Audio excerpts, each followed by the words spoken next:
Welcome students. Now today we will start application of derivatives. Okay? अब तक हमने आपको डिफरेंशिएशन सिखाया था सारा. अब हमें देखना है कि डिफरेंशिएशन को कहाँ कहाँ अप्लाई कर सकते हैं. तो इन आवर कोर्स अब हमें सीखना है कि डिफरेंशिएशन का एप्लीकेशन मैक्सिमम मिनिमम में कैसे किया जाता है, इंक्रीजिंग डिक्रीजिंग फंक्शन में कैसे करते हैं हम, अप्रोक्सीमेशन मेथड में कैसे निकालते हैं, under root, square root, cube root कैसे फाइंड करते हैं, एरर्स कैसे फाइंड करते हैं, and tangent normal and rate of change of quantities. Okay, these 5 units we have to do in this chapter. Let's start with first unit, part 1, rate of change of quantities. ठीक है, let's start. Beta, if Q is any quantity and P is any parameter on which quantity depends, then rate of change of quantity is dQ upon dP. ठीक है बेटा, Q एक quantity है हमारे पास, कोई एक क्वांटिटी है Q. Q is any quantity. ठीक है. P is any parameter. P एक पैरामीटर है जिसके रेस्पेक्ट में मुझे डिफरेंशिएशन करना है. ठीक है. ओके. देन और पैरामीटर क्या चीज होती है? On which quantity depends. ठीक है बेटा. Rate of change of quantity क्या होगी? D by dP of Q. अब इसके बताएंगे क्या होती है. देखो बेटा, अब ये क्वांटिटीज क्या होती हैं? देखो क्वांटिटीज ही होती है हमारी सारी. देखो बेटा गौर करो, क्वांटिटी में बहुत सारी क्वांटिटी है हमारे पास. These are the few examples like velocity. देखो rate of change of velocity, rate of change of acceleration, rate of change of area, surface area, rate of change of volume, perimeter, circumference, marginal cost, marginal revenue and so on. ठीक है. इसका सारा एक बहुत जगह use होता है, statics में होता है, ग्राफ में होता है. ठीक है. Then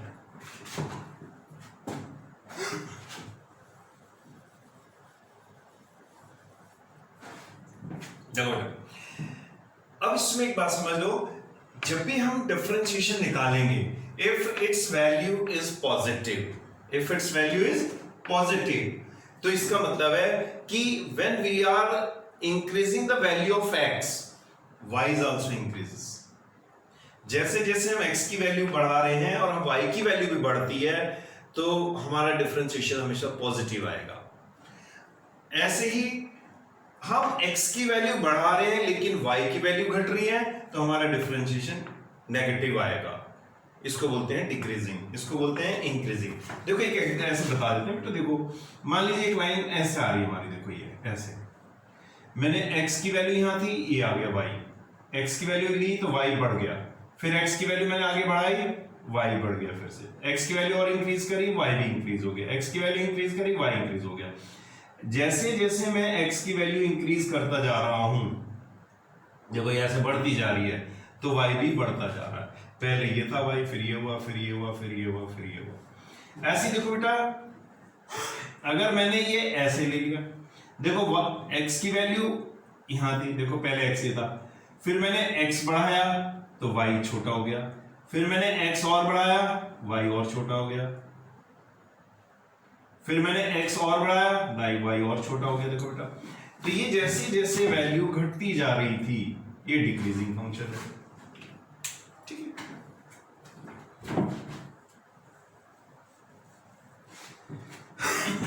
ठीक है बेटा, तो ये पॉजिटिव भी होता है और ये नेगेटिव भी होता है. पता चलेगा कब पॉजिटिव कब नेगेटिव. ओके. देन बेटा इसमें एक चीज आती है मार्जिनल कॉस्ट. एक वर्ड आएगा आपको क्वेश्चन में, तो व्हाट इज दैट? तो marginal cost is the rate of change of total cost with respect to the output. देखो बेटा, बड़ी बड़ी कंपनीज जो होती हैं, ये आपको एक फंक्शन बनाती हैं. जो इंजीनियर्स होते हैं, इनका काम यही रहता है कि पूरे फैक्ट्री के लिए जो ये बना के देते हैं, इक्वेशंस बना के आपको दे देंगे कि हमारी आउटपुट ऐसे ऐसे आएगी इस इक्वेशन से. ठीक है. तो एक इक्वेशन आपको फॉर्म करके देंगे, उसमें सारे एक्सपेंडिचर्स इन्वॉल्व होते हैं. रॉ मटेरियल कितने का आया, ट्रांसपोर्टेशन कितनी लगी, सैलरी कितनी गई. ठीक है. ये सब उसमें पूरी आपके इन्वेस्टमेंट जो भी है, एड में कितना खर्चा हुआ, उस सब कॉस्ट वो एक इक्वेशन बना के छोड़ देते हैं. तो इसलिए कहते हैं मार्जिनल कॉस्ट. कि उसकी कॉस्ट कितनी पड़ी है, ठीक है। ये देन मार्जिनल रेवेन्यू। अब देखो मार्जिनल रेवेन्यू में भी एक इक्वेशन आपको मिलेगी कोई भी एक फंक्शन की, वो मार्केट में कितना पैसा इकट्ठा हुआ हमारे पास, ठीक है। तो ये कितना पैसा इकट्ठा हुआ, तो उसमें चेंजेस भी आते रहते हैं सारे, जैसे आपने एड में दिया, टैक्स दिया, ठीक है, एडवर्टाइजमेंट में खर्चा किया है आपने, टैक्स में खर्चा किया है, ठीक है, और आपने स्टॉकिस्ट को भी दिया है, होलसेलर को भी दिया है, रिटेलर को भी प्रॉफिट दिया है। तो ये सारी चीजें इन्वॉल्व करके फिर से एक इक्वेशन बनाई जाए कि मिनिमम नंबर ऑफ आर्टिकल्स कितने हमें बेचने चाहिए कि हमें नो प्रॉफिट नो लॉस हो, या हमें कितना रेवेन्यू आया, ठीक है। तो इस तरीके से बहुत बड़ा चैप्टर है ये, लेकिन हमें थोड़ा सा इतना ही समझना है कि मार्जिनल कॉस्ट क्या होता है, it is the rate of change of the total cost with respect to the output, and marginal revenue is the rate of change of total revenue, ठीक है, with respect to the number of units sold. ये output है और ये sold है, okay. देखो बेटा, अब देखो ये होता क्या है, देखो बेटा, कोई भी मैंने y equals to fx function लिया, अभी मैंने बताया था ग्राफ में जैसे जैसे हम एक्सचेंज करते हैं x की वैल्यू चेंज होती रहती है, तो y भी चेंज होगा। तो मैंने एक बहुत ही स्मॉल चेंज किया डेल्टा x अपने फंक्शन में, पहले x था अब x प्लस डेल्टा x हो गया, ठीक है। तो हमारा भी पहले अब y में भी चेंज होगा, जैसे ही मैं x में चेंज करता हूं तो हमारे ग्राफ जब हम बनाएंगे उसका तो y भी चेंज होगा ही होगा। तो इन दोनों की चेंज की जो रेशियो होती है delta y by delta x, इसको हम बोलते हैं average rate of change of y, average rate of change of y with respect to x, ठीक है। और ये sudden instantaneous rate of the change of y with respect to x भी हम इसको कह सकते हैं। सडन एक भी बार हमने कोई एक पॉइंट लिया, उस पे बताओ, इस पे बताओ, इस पे बताओ, ऐसे, ठीक है। और इस वर्ड को मैक्सिमम ड्रॉप कर देते हैं और इसकी जगह केवल हम यही रखते हैं rate of change of y with respect to x, ठीक है। और वो जो चेंज है, चेंज हम बहुत ही स्लाइट चेंज लेते हैं, that is limit x delta x tends to 0, इतना कितना चेंज लिया मैंने, डेल्टा x टेंड्स टू 0। तो ये जो है इसको हमने बोल दिया ये, ठीक है। और ये जो होती है हमारी value limit delta x tends to 0, this is equal to dy by dx, ये आपने पहले भी पढ़ा होगा, ओके। ये हुआ क्लियर बेटा। कम टू द क्वेश्चन बेटा, find the rate of change of area of a circle with respect to radius when r equals to 3। देखो बेटा हमें rate of change of area, देखो आप एक बात बताओ बेटा, एक ही सर्कल है, ये इसका रेडियस मैंने लिया, ठीक है बेटा। अब मैंने इसका रेडियस जो था, अगर मैं इसके रेडियस को बढ़ाऊं तो सर्कल बड़ा बनेगा, तो एरिया भी बढ़ेगा, फिर मैंने और बढ़ाया, फिर एरिया बढ़ेगा, फिर मैंने और बढ़ाया रेट। तो जैसे जैसे मैं जिस रेट से एरिया बढ़ाता जाऊंगा, रेडियस बढ़ाता जाऊंगा, एरिया भी इंक्रीज होता जाएगा, ओके। तो देखो एरिया ऑफ सर्कल क्या होता है, पाई आर स्क्वायर, ठीक है बेटा। तो मुझे उसने कहा rate of with respect to क्या था, रेडियस, आर के रेस्पेक्ट मुझे डिफरेंशिएशन करना है, d by d r of a, d by d r of pi r square, ठीक है बेटा। अब देखो इसमें आप गौर करो, ये पाई कांस्टेंट था, इसको हम बाहर लिख सकते थे बेटा, तो पाई मैंने बाहर लिख लिया, आर स्क्वायर का देखो आर का है, आर के रेस्पेक्ट में करना, इट इज 2r, ये आ गया D a by d are. अब देखो उसने किसी एक पॉइंट पे पूछा आपसे कि देखो कहां चेंज हो रहा है, कि जब रेडियस हमारा 3 हो तो एरिया किस रेट से बढ़ रहा होगा। भाई जैसे जिस रेट से रेडियस बढ़ाते जा रहे हैं देखो ऐसे, तो एरिया भी कोई रेट तो होगा उसका भी चेंज होने का, तो उसका रेट क्या वो हमें फाइंड करना है। तो d a by d r at r equals to 3, ऐसे हम यहां लिखते हैं बेस में बेटा। देन पाई 2, आर की जो भी वैल्यू गिवन होती है यहां पुट कर दो 3 सेंटीमीटर, ओके बेटा। तो इट्स 6 पाई सेंटीमीटर स्क्वायर पर सेंटीमीटर, ठीक है बेटा। इसको छोड़ो, एरिया था सेंटीमीटर स्क्वायर में और रेडियस था सेंटीमीटर में, तो centimetre. Come to next question, the volume of a cube is increasing at the rate of 8 centimetre cube पर second, how fast the volume surface increases when the length edge is 12 centimetre. देखो बेटा, एक cube है आपके पास, आपने उस cube को उसका क्यूब में वॉल्यूम बढ़ाते जा रहे हो आप उसका, तो उसका सरफेस एरिया भी तो बढ़ रहा होगा, सीएस से भी बढ़ रहा होगा, टीएस से भी बढ़ रहा होगा। और कभी भी किसी क्वेश्चन में सरफेस एरिया का जिक्र आए तो it is total surface area. Word अगर सरफेस एरिया आता है तो it is total surface, not curve surface area. ठीक है बेटा, तो देखो हमने क्यूब लिया, क्यूब की साइड हमने x सेंटीमीटर लेट कर ली, वॉल्यूम ऑफ क्यूब का फॉर्मूला आपको मालूम होना चाहिए, तो इट इज साइड का क्यूब, तो v equals to x cube. अब हमने विद रेस्पेक्ट, ये किसके रेस्पेक्ट में चेंज हो रहा है, टाइम के, देखो सेंटीमीटर क्यूब पर सेकंड, तो इट इज टाइम t, तो यानी कि मुझे d by dt of v, d by dt of x,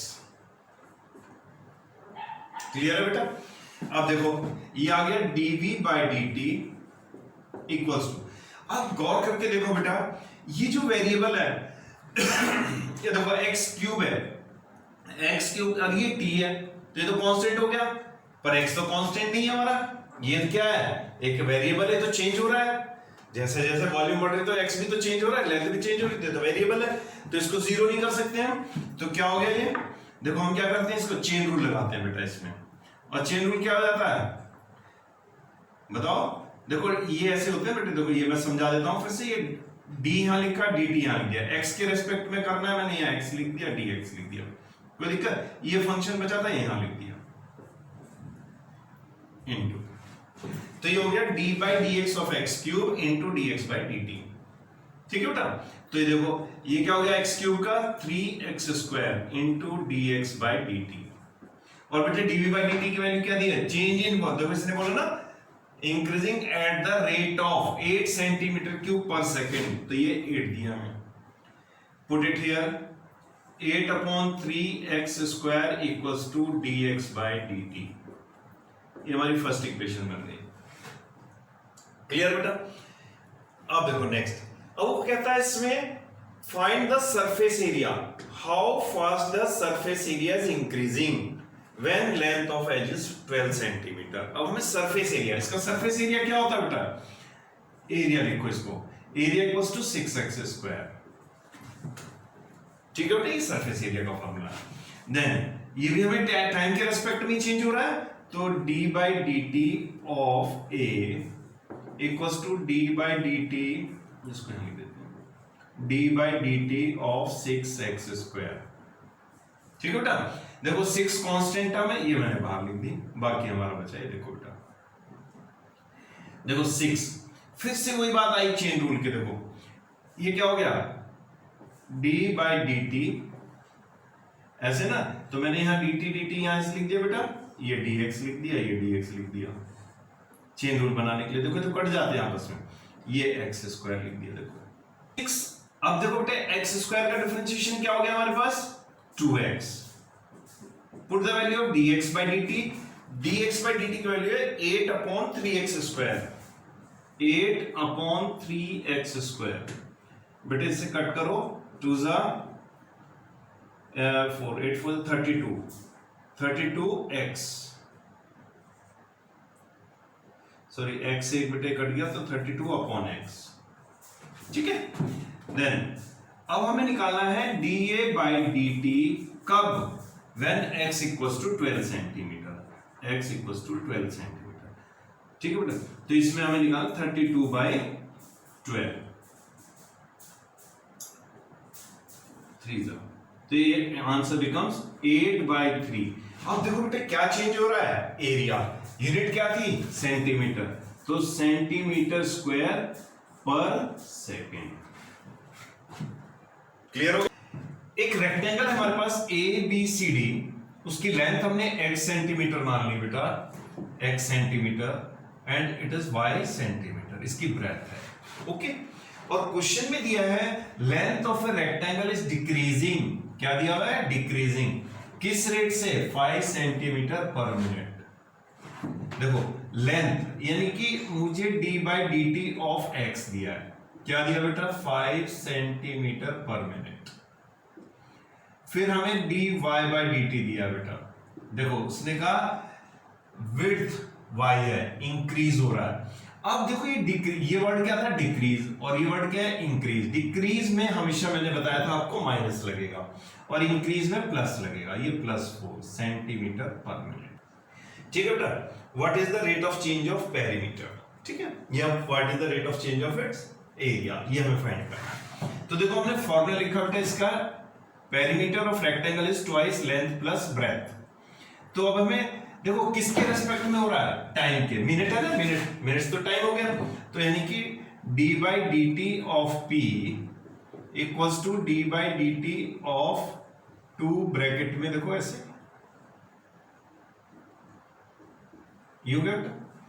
अब देखो मैं लिखा dp/dt, क्या आ गया बेटा, 2 बाहर ले लो तो क्या आ गया, d/dx of dt plus dy/dt। देखो dx/dt इसके अंदर मल्टीप्लाई करें, dx/dt बन गया, इसके अंदर मल्टीप्लाई dy/dt हो पाएगा। अब देखो बेटा dx/dt क्या गिवन था मैं, -5 प्लस dy/dt था 4, तो आंसर इज 2 इंटू -1, तो दैट इज -2। तो dp/dt रिड्यूस हो रहा है -2 सेंटीमीटर पर मिनट। पेरीमीटर हमारा बेटा रिड्यूस हो रहा है, अगर हमारा आंसर माइनस में आ रहा है तो वो रिड्यूस हो रहा है। ठीक है बेटा, अब देखो कुछ नहीं, यहां पे ये भी दिया था x इक्वल्स टू 8 हो, y इक्वल्स टू 6 हो, तो यहां पे कोई x और y नहीं बच रहा है जिससे कि हम उसकी वैल्यू उसके अंदर पुट कर सकें। क्लियर है बेटा। Then second part, area, length into breadth. तो ए को, एरिया को हमने ए लिख दिया, लेंथ x थी, ब्रेथ y थी बेटा। ये भी टाइम के रेस्पेक्ट में ही है, तो d/dt of a equals to d/dt of xy। अब देखो ये xy ना के x इंटू y है बेटा, देखो ये दोनों वेरिएबल हमारे, लेंथ भी वेरिएबल है और ब्रेथ भी वेरिएबल है, तो हमें दोनों वेरिएबल मिल रहे हैं, तो यहां पे हमें प्रोडक्ट रूल यूज करना पड़ेगा। ठीक है बेटा, तो बताओ first into differentiation of second plus second into differentiation of first. देखो बेटा x dy/dt 4, y dx/dt -5। ठीक है बेटा, तो ये आ गया देखो बेटा dA/dt कब, when x equals to 8 and y equals to 6। तो देखो बेटा यहां वैल्यू पुट कर देंगे हम, देखो 8 4 जा 32 हो गया, y की y 6 जा 30।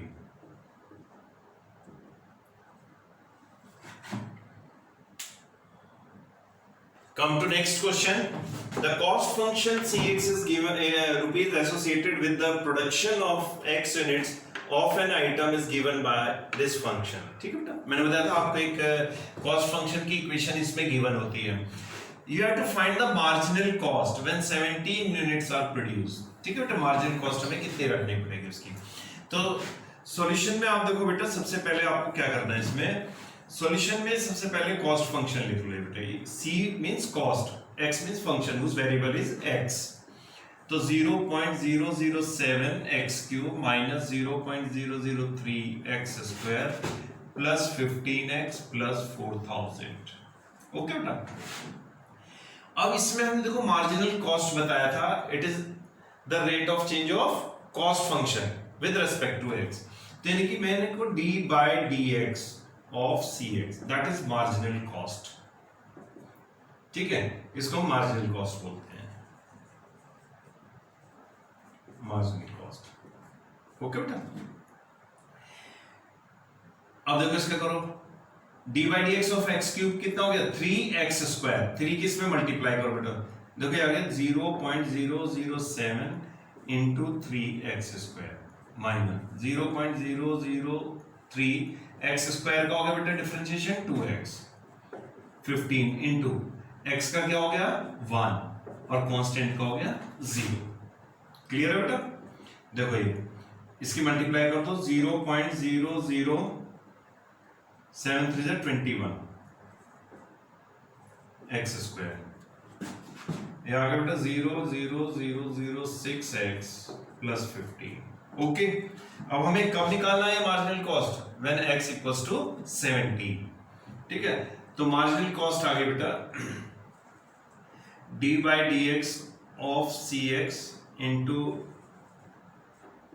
और व्हेन x इक्वल्स टू 70। तो put the value of x here बेटा, तो आ गया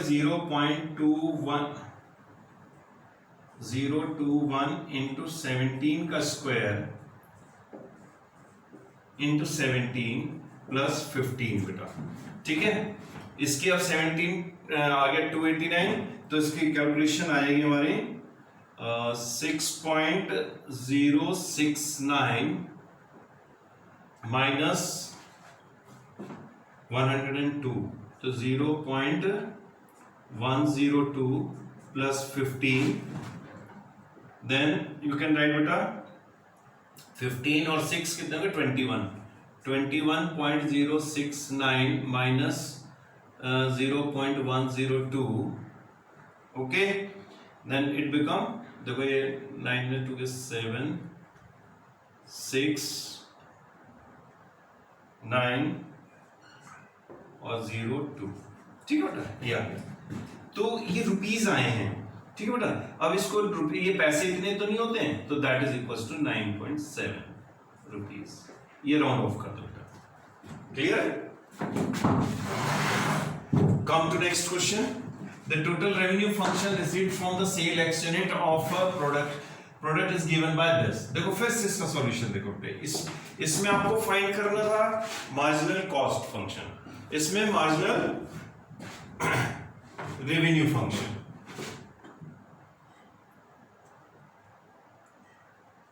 marginal revenue when x 7 units are produced. Okay बेटा, देखो अब इसमें पहले आपने rx कॉपी किया, 13x square plus 26x plus 15। Okay बेटा, देन देखो अब हमने बताया था इसका डिफरेंशिएशन करना आपको, तो ये क्या आ जाएगा d by d x of r x. देखो बेटा 13 है, इसका आ गया 2x, 26 है, x का आ गया 1, कांस्टेंट टर्म 0, तो 26x प्लस 26 कॉमन ले लो बेटा, x प्लस 1, तो ये इसको मार्जिनल रेवेन्यू भी बोलते हैं बेटा।